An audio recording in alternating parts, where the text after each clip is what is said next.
スビなの。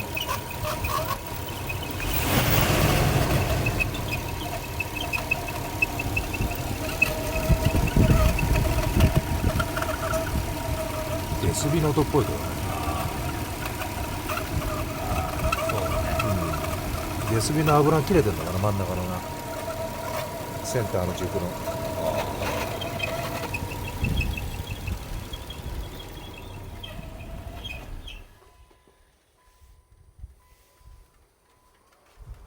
そうだね。ここからだね。振動。振動とか。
ナメロコじゃない。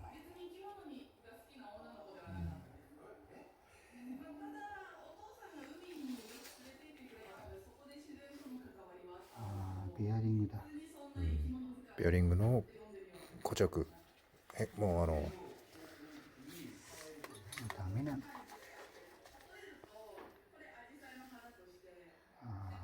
壊れてんだね。より止めがぐちゃぐちゃってぐちゃぐちゃなってる。一玉なんかそこのところぐちゃぐちゃになって、見えた。割れちゃったりしたら今度こっちがガタが出てぐちゃぐちゃになる。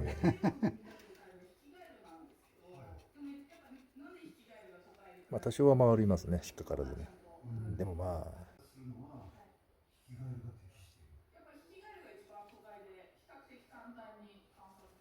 下手触らない方がいいな。